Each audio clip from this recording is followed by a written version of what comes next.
जय श्री राम। मैं issue Harwani Hanumangarh town Rajasthan से रोज आपको गंगा दर्शन लाइव दिखाता हूँ। वह पंचांग बताता हूँ। आज का शुभ पंचांग भाद्र पक्ष माघ से कृष्ण पक्ष से चतुर्थी शुक्रवार विक्रम संवत 2081 तदनुसार 23 अगस्त 2024। आज चतुर्थी प्रातः लगभग 10:30 बजे तक की है। तत्पश्चात पंचमी। आज का विशेष दिन पंचक जारी, गंडमूल, सर्वार्थ सिद्धि योग, अमृत सिद्धि योग, राष्ट्रीय अंतरिक्ष दिवस। सूर्य राशि सिंह, चंद्र राशि मीन, दिशा शूल पश्चिम, अग्निवास पाताल, तत्पश्चात पृथ्वी, नक्षत्र रेवती, ब्रह्म मुहूर्त 4:37 से लेकर 5:21। यह था आज का शुभ पंचांग।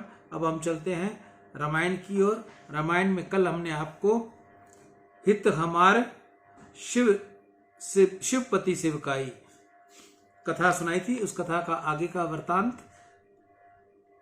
पृथ्वी पर गंगा जी को लेकर आने वाले महान राजा भागीरथ जिस गद्दी पर विराजते थे, जिस गद्दी पर महाराज दिलीप बैठे थे, जिस गद्दी पर राजा रघु शुभोवित करते थे, उस सूर्य वंश की गद्दी को मैं प्रणाम करता हूँ। इस गद्दी पर बैठने के लिए मैं योग्य नहीं हूँ। कौशल्या माँ बहुत सरल है और उनका मेरे ऊपर अतिशय प्रेम है, इसलिए मुझे गद्दी पर बैठने की आज्ञा कर रही हैं। आज मेरा भाग्य प्रतिकूल है और इसलिए मेरे गुरुदेव भी मुझको ऐसी ही आज्ञा कर रहे हैं। मैं आज सन्मुख उत्तर देता हूँ, परंतु मेरे प्राण निकलते नहीं। लोग मेरे लिए चाहे जैसा बोलते हो, उसका मुझे तनिक भी दुख नहीं है। मेरे पिता स्वर्ग में गए, उसका भी मुझे दुख नहीं। मुझे एक ही दुख है कि सीताराम जी मेरे कारण दुखी हुए हैं। एक ही और बस दुखो दुआरी, मोहि लगी बेसिय राम दुखारी। श्री राम और जानकी जी नंगे पैर वन में फिरते हैं, ये विचार मेरे मन में आता है तब मेरा हृदय अकुलाता है। श्री सीता जी ने कभी धरती के ऊपर पैर नहीं रखा, वे आज नंगे पैर चलती हैं, कंदमूल फल आरोगती हैं। इस अनर्थ का कारण मैं हूँ। श्री राम के दर्शन बिना मेरी ये वेदना शांत होगी नहीं। अयोध्या की प्रजा में मैं बारंबार वंदन करके भीख मांगता हूँ कि तुम मुझको आशीर्वाद दो। कल मैं चित्रकूट जाऊंगा, मैं राम जी को मनाऊंगा। श्री सीताराम जी अयोध्या में वापस पधारें और इस सूर्यवंश की पवित्र गद्दी पर विराजें। वने वसाम्यहम द्रुगे रामो राजा भविष्यन्ति। मुझे ऐसा आशीर्वाद दो कि सीताराम वापस अयोध्या लौटें। 14 वर्ष वन में मैं रहूंगा। मैं अपराधी हूँ, इस सब अनर्थ का कारण मैं हूँ, परंतु मुझको विश्वास है कि मेरे बड़े भाई मेरे अपराधों के लिए मुझे क्षमा कर देंगे। यद्यपि मैं अनभल अपराधी, मैं भे मोहि करन सकल उपाधि, तदपि शरण सन्मुख मोहि देखी, क्षमि सब करहि कृपा बेसेसी। मैं कल चित्रकूट में उनके शरण में जाऊंगा। कैकेयी का पुत्र जानकर वे मेरा तिरस्कार नहीं करेंगे। मेरे ऊपर उनका अतिशय प्रेम है। मैं छोटा था तब खेल में किसी भी दिवस राम जी ने मुझे नाराज किया नहीं। मैं श्री राम जी की शरण में जाऊंगा, श्री सीता राम जी को मनाऊंगा। तुम मुझको आशीर्वाद दो। श्री सीता राम जी अयोध्या में पधारे। राजम चाहम च राम से, ये राज्य राम जी का है, मैं राम जी का सेवक हूँ। भरत जी कहते हैं मैं भगवान का हूँ, मुझको लौकिक संपत्ति का जरा भी लोभ नहीं। भरत जी बोलते बोलते द्रवीभूत हो गए। मेरे लिए श्री सीता राम जी कंदमूल खाते हैं, वे विचार मन में आया तो भरत जी को अतिशय व्याकुल हो गए। आंखों में से धारावाही आंसू बह निकल रहे थे। वशिष्ठ ने देखा कि भरत का कदाचित गिर जाएं। वशिष्ठ जी खड़े हुए, उन्होंने भरत जी को दोनों हाथ पकड़कर पास में बिठाया। आज अयोध्या की प्रजा को भरत जी प्रणाम की अपेक्षा भी प्यारे लग रहे थे। सबको ऐसा लगा कि कैकेयी जैसा ये पुत्र नहीं। भरत तो राम प्रेम की मूर्ति है। भरत चरित्र में तुलसीदास की भी समाधि लग गई। भरत जी का राजा अभिषेक करने की सबकी इच्छा थी, परंतु भरत जी ने राजा बनने से मना कर दिया। तुमको कोई 2-4 हजार रुपए दे दे, तुम ले लो, क्या मना करोगे? तुम तो हाथ जोड़कर आभार के साथ उसको स्वीकार कर लोगे। मन में मनाओगे तो कोई दे तो क्या कर सकते हैं। भरत जी को तो कौशल्या माँ की आज्ञा थी, कि तुम गद्दी पर बैठो। गुरुदेव की भी आज्ञा थी कि माँ का पालन करना पुत्र का धर्म है, गुरुदेव की आज्ञा का पालन करना शिष्य का धर्म है। परंतु भरत जी ने माँ की आज्ञा का पालन नहीं किया, गुरुदेव की आज्ञा का पालन नहीं किया, राज्य लेने को मनाही की। थोड़ा विचार करो तो ध्यान में आएगा कि माँ का संबंध देह के साथ है, आत्मा का संबंध राम जी के साथ है। देह की कोई माँ है और देह का कोई पिता है, परंतु आत्मा के पिता माता बंधु और परमात्मा श्री राम है। रामो माता मैं पिता रामचंद्र, स्वामी रामो मत सखा रामचंद्र, सर्वस्वम में रामचंद्र दयालुम, नार्यम जाने नेव जाने न जाने। धर्म दो प्रकार का है, देह धर्म और आत्म धर्म। भरत जी का देह धर्म ऐसा कहता है कि माता कौशल्या की आज्ञा का पालन करके गद्दी के ऊपर बैठे, परंतु आत्मा का धर्म है परमात्मा के चरणों में जाना। भरत जी का आत्म धर्म कहता है कि वन में जाकर श्री रघुनाथ जी के शरण लेना। आत्म धर्म में देह धर्म विघ्न करे तो देह धर्म को गौण मानकर उसका त्याग करके आत्म धर्म का पालन करना चाहिए। और इसी से भरत ने कहा है, मुझे गद्दी के ऊपर बैठना नहीं है, मुझे तो चित्रकूट जाना है। प्रहलाद जी को इनके पिता ने आज्ञा की कि तू परमात्मा की भक्ति नहीं कर। प्रहलाद जी ने यह आज्ञा नहीं मानी। प्रहलाद जी ने किसी दिन पिता को सन्मुख जवाब नहीं दिया, पिता की आज्ञा को भंग किया नहीं। प्रहलाद जी पिताजी की सेवा करते थे, परंतु भक्ति परमात्मा से करते थे। भगवान में गोपियों की कथा आती है। शरद पूर्णिमा की रात में श्री कृष्ण परमात्मा की बांसुरी की आवाज सुनकर गोपियां दौड़ती हुई वृंदावन में भगवान के चरणों में गई। उस समय भगवान गोपियों के घर वापस आने की आज्ञा करते हैं। प्रभु गोपियों को देह धर्म का उपदेश किया। गोपियों ने पति की सेवा में जाने का आदेश दिया। गोपियों ने उनको आत्म धर्म का जवाब दिया कि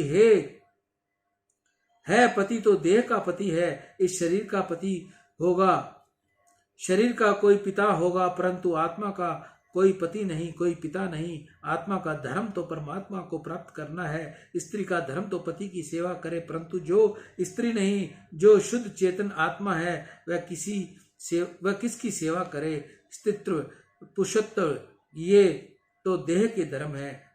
शरीर स्त्री है, पुरुष है, आत्मा स्त्री नहीं, आत्मा पुरुष नहीं, आत्मा स्त्री पुरुष से अलग भी नहीं। शरीर का धर्म अलग है, आत्मा का धर्म अलग है। प्रभु अपने यह तो देह धर्म समझाया है, परंतु आत्म धर्म का क्या हो। शुद्ध चेतन आत्मा परमात्मा को छोड़कर कहाँ जाए। देह धर्म और आत्म धर्म का जहाँ विरोध होता है वहाँ परमात्मा देह धर्म छोड़ देते हैं। माता पिता इस शरीर के पिता माता पिता हैं, आत्मा के माता पिता तो परमात्मा है। परमात्मा के मार्ग जाने में माता पिता अटकावें तो माता पिता का भी त्याग कर देना चाहिए। मीराबाई के चरित्र में आता है कि मीरा को लोगों ने बहुत त्रास दिया, तब भी वह व्याकुल हो गई। उन्होंने तुलसीदास महाराज को पत्र लिखा कि मैं 3 वर्ष की थी, तब से ही अपने गिरिवर गोपाल से परिणीत हूँ। मैं सगे संबंधियों मुझको बहुत त्रास देते हैं, मैं अब क्या करूं। तुलसीदास ने चित्रकूट से जवाब लिखा, जाके प्रिय न राम बेदेही, तजी ताही कोटि बेरी सम तदपि परम स्नेही। जिसको श्री सीताराम जी प्यारे लगे, श्री राधा कृष्ण जी प्यारे न लगे, ऐसा कोई परम स्नेही क्यों न हो तो भी उसका त्याग कर देना चाहिए। थोड़ा विचार करोगे तो ध्यान में आवेगा कि घर के लोगों को मन चाहिए, नहीं तन और धन चाहिए। ईश्वर को तन नहीं चाहिए, नहीं धन चाहिए, न केवल मन चाहिए। कल्पना करो तुम्हारे किसी खास मित्र के घर लगन प्रसंग है, तुम उससे कहो भाई मैं तुमको कुछ दूंगा नहीं, तुम्हारे घर का कोई काम करूंगा नहीं, तुम्हारे घर नहीं आऊंगा, परंतु मैं अपना मन तुमको देता हूं। तुम अलगा कहोगे कि तेरा मन लेकर मैं क्या करूंगा। तू मेरे घर आवे, मेरे कुछ काम करे, मुझे कुछ दे तो लाभ है। मानव तन और धन मांगता है, ईश्वर ही मन मांगते हैं। परमात्मा को धन चाहिए नहीं, वह समय लक्ष्मीपति हैं। लक्ष्मीपति को धन से कोई भी राजी कर सकता नहीं। परमात्मा को किसी के तन की जरूरत नहीं, परमात्मा मांगते हैं मन। भरत जी का मन राम जी के चरणों में है, राम जी की निष्ठा है। भरत जी की निष्ठा है कि राम भक्ति में कोई विघ्न करेगा तो मुझे मानना नहीं, मुझे राज्य चाहिए नहीं। संसार के विषय जिसको बहुत मीठे लगते हों वह भगवान की भक्ति करता नहीं। संसार का सुख सच्चा सुख नहीं, ऐसा जिसको विश्वास हो गया है वह भगवान की भक्ति बराबर करता है। भरत ने राज्य लेने से मनाही की, कहा मुझे तो राम जी की सेवा में जाना है, मुझे श्री राम जी के दर्शन करने हैं, मैं रघुनाथ जी की शरण में जाऊंगा।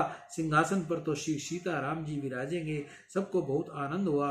अयोध्या की प्रजा श्री राम दर्शन के लिए तरसती थी। तमसा नदी के किनारे मध्य रात्रि को सबने गाढ़ निंद्रा आई और उस समय राम जी यहाँ से प्रयाण किया। तब से किसी ही लोग को उपवास करते थे, कितने ही एक बार भोजन करते थे, कितने ही धरती के ऊपर सोते थे। इन सब अयोध्या की प्रजा को चित्रकूट में जाकर श्री सीताराम जी के दर्शन करने की तीव्र आतुरता थी। सब ने गुरु वशिष्ठ का वंदन करके कहा कि गुरुजी हमको भी आज्ञा हो तो हम सब चित्रकूट चले। मंत्री महाजन लोग सब ने भरत जी का वंदन करते हुए प्रार्थना की, तुम चित्रकूट जाओ तो हमको भी साथ ले चलो, हमको भी श्री राम के दर्शन करने किए जाए, हमको श्री राम दर्शन की बहुत आतुरता है। भरत जी ने कहा कि जिसकी चलने की इच्छा है वह चल सकते हैं, कल सवेरे प्रयाण करना है। सर्वत्र आनंद ही आनंद हो गया। आने वाले कल सवेरे श्री राम दर्शन के लिए जाएंगे। भरत जी के कारण ही हमको श्री राम दर्शन प्राप्त होंगे। इसलिए उस अयोध्या की प्रजा को आज भरत जी प्राण की अपेक्षा भी प्यारे लगे थे। जो परमात्मा का दर्शन कराएं, जो प्रभु के मार्ग पर भेजें, वह प्यारा लगता ही है। दर्शन की इतनी अधिक आतुरता थी कि आज का दिन कब पूरा होगा, रात्रि कब पूरी होगी, ऐसा सबको हो रहा था। सियावर राम जय जय राम, मेरे प्रभु राम जय जय राम। ये था हित हमार शिवपति सेवकाई। इसका कथा का विश्राम यहाँ हुआ। आगे का कथा स्नेही चित्रकूट के अध्याय 43 आपको श्रवण करवा रहा हूँ। प्रातःकाल प्रयाग के लिए सबकी तैयारी हो गई। सभी जाने को तैयार हुए। अधिक वृद्धों से कहा तुम घर पर रहो, बैठे बैठे घर की सुरक्षा करना, हमें चित्रकूट जाना है। वृद्धों को बहुत दुख हुआ। इनकी भी राम जी के दर्शन करने की इच्छा थी, घर रहने को ये तैयार नहीं थे। भरत जी ने कहा इनकी इच्छा हो तो वे सब आ सकते हैं, मेरी तरफ से किसी को ना नहीं। सबके घर का रक्षण राज्य की तरफ से होगा। कुछ खास सेवकों की अयोध्या में रखा गया, कुछ सेना अयोध्या में रखी। भरत जी ने राम जी का राजाभिषेक करने की तैयारी के साथ ही प्रण किया। 4 समुद्रों का जल साथ में लिया, चतुरंगी सेना साथ में ली। वाल्मीकि रामायण में तो लिखा है कि 1 लाख घुड़सवार, 60,000 रथ और 9,000 हाथी भरत जी के साथ लिए। ये सब सेना लेकर प्रातः काल के समय भरत जी बोले। भरत जी की ऐसी इच्छा थी कि राम जी का चित्रकूट में से पहले ही राजाभिषेक करूंगा और इसलिए सभी तैयारी कर रखी थी। राजाभिषेक के 4 समुद्रों की जल की आवश्यकता पड़ती है। उस समय हाथी, घोड़ा, पत्ती सभी सेना का निरीक्षण राजा को करना पड़ता है। उस अधिकार के कारण भरत जी ने ये सब व्यवस्था की। कितने ही रथों में बैठे, कितने ही घोड़ों पर बैठे, कितने ही हाथियों पर बैठे। सब माताएं भी तैयार होकर पालकी में बैठ गई। आज केकई का कल ही उत्तर गया था, वह भी श्री राम के दर्शन करने के लिए तैयार हो गई। भरत जी के लिए सुंदर सुदर्शन रथ तैयार किया गया, परंतु भरत जी रथ को वंदन करके कहा कि मुझे रथ में बैठना नहीं, मैं तो वलकल वस्त्र धारण करूंगा। राम जी जिस तरह वन में गए हैं उसी प्रकार मैं वन में जाऊंगा। भरत जी ने वस्त्र आभूषण उतार दिए, वलकल पहने और कहा कि मैं सुंदर वस्त्र आभूषण धारण करूं, यह योग्य नहीं। मेरे राम जी वन में पैदल चलते हैं और मैं रथ में जाऊं, मुझे रथ में बैठना नहीं। यह जब भरत जी रथ में बैठने को तैयार नहीं हुए तो सभी व्याकुल हो गए। जो घोड़ों पर बैठे थे वे भी उतर गए। भरत जी पैदल चले तो हम घोड़ों पर किस प्रकार बैठ सकते हैं। रथ में बैठे हुए रथों को से उतर पड़े। कौशल्या माँ के कान में बात आई तो उन्होंने भरत जी पैदल चलकर ही जाना चाहते हैं, वह भरत रथ में बैठने की मनाही करते हैं। कौशल्या जी ने आज्ञा दी, मेरी पालकी भरत जी के पास ले चलो। कौशल्या ने भरत माता के पास जाकर कहा, बेटा तेरी माँ बलैया लेती है, बेटा तू पैदल चलोगे तो अयोध्या के सब लोग भी पैदल चलेंगे। ये अयोध्या के लोग व्रत करते हैं, कितने ही तो केवल मात्र दूध पर रहते हैं, राम वियोग में अनाज लेते नहीं, फल आदि भी लेते नहीं। कितने ही फलाहार करते हैं, कितने ही एक बार भोजन करते हैं, कितने ही धरती के ऊपर शयन करते हैं। अयोध्या की प्रजा राम वियोग में दुखी है और सब पैदल चलेंगे तो अधिक दुखी होंगे, सबको कष्ट होगा। तात चढ़ऊ रथ बलि महतारी, हो ये प्रिय परिवार दुखारी। तुम्हें चलत चल है सब लोगू, सकल शोक कृष नहीं मृग जोगू। बेटा ऐसा आग्रह मत करो, मेरी इच्छा है तुम रथ में बैठो। माँ ने आज्ञा की तब भरत जी और शत्रुघ्न जी रथ में विराजे। शत्रुघ्न की सेना के साथ भरत जी प्रयाण किया। रामायण में इसका बहुत वर्णन आता है। पहले दिन श्रृंगपुर पहुंचे। भील लोगों ने दौड़कर राजा गुह को खबर दी कि कोई भरत नाम का राजा आए हैं, उसके साथ शत्रुघ्न की सेना है। गुह राजा विचार में पड़ गए कि भरत शत्रुघ्न की सेना को लेकर वन में क्यों आ रहे हैं। मुझको तो ऐसा लगता है कि राम जी के साथ युद्ध करने जाते होंगे। को आचरज भरत अस करही, नहीं विषय बेल अमय फल धरही। भरत केकई का पुत्र है, वह क्या न करे।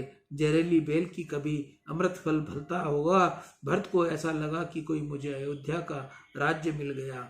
राम जी वन में अकेले हैं, उनके साथ युद्ध करके अपना राज्य निष्कंठ कर लूं। भरत युद्ध करने की इच्छा से जाता होगा। गो राजा ने भील लोगों को आज्ञा दी, हो सजो इल रोकई डाटा, ठाटऊ सकल मरे की ठाटा। सन्मुख लोग भरत सन लेऊ, जियत न सुमृत उतर देहु। समर मरण पुनि सुर सर तीरा, राम काज छन भंगु शरीरा। तुम सब सशस्त्र सजाकर युद्ध करने के लिए तैयार हो जाओ। मैं लड़ूंगा, अपने जीते जी मैं भरत को गंगा पार उतरने नहीं दूंगा। राम जी की सेवा का ये काम है। भील लोग सशस्त्र सिद्ध करके आ गए। सभी लड़ने को तैयार होकर खड़े हो गए। युद्ध का भेरी नाद करने की जगह आज्ञा हुई कि गु राजा ने मंत्री की छींक आ गई। उत्तर दिशा की छींक आने से वृद्ध मंत्री ने कहा, यह शकुन बताता है कि भरत जी के साथ युद्ध नहीं होगा, मैत्री होगी। ऐसा लगता है तुम उतावली न करो, एक बार भरत जी की परीक्षा करो कि वास्तव में वे राम जी के साथ युद्ध करने जाते हैं कि प्रेम से राम जी से मिलने जाते हैं। वृद्ध मंत्री की सलाह पर गो राजा ने भी विचार किया। विवेक से कोई काम करे तो विनाश होता है। विवेक से कोई काम करे तो विनाश होता है। राजा ने भी विचार किया, विवेक से कोई काम करे तो विनाश होता है। बहुत विवेक पूर्वक कार्य करे तो ही सफलता मिलती है। इसलिए मैं एक बार भरत की परीक्षा करूंगा। सियावर राम जय जय राम, मेरे प्रभु राम जय जय राम। जय मंगल भवन अमंगल हारी, द्रवौ सुदशरथ अजर बिहारी। दीन दयाल वृद्ध संहारी, हरहु नाथ मम संकट हारी। स्नेही चित्रकूट के कथा को हम यहीं विश्राम देंगे। कल इसकी कथा का हम आगे आपको विस्तार सुनाएंगे। सियावर राम जय जय राम, मेरे प्रभु राम जय जय राम। जय मंगल भवन अमंगल हारी, द्रवौ सुदशरथ अजर बिहारी। दीन दयाल वृद्ध संहारी, हरहु नाथ मम संकट भारी। मैं ईशु हरवानी, हनुमानगढ़ टाउन, राजस्थान से रोज आपको गंगा दर्शन लाइव दिखाता हूँ, वह पंचांग सुनाता हूँ। तत्पश्चात आपको तत्वार्थ रामायण श्री रामचंद्र केशव डोगरे जी महाराज की कथा मैं आपको सुनाता हूं। मैं ईशु हरवानी, हनुमानगढ़ टाउन, राजस्थान से। राम।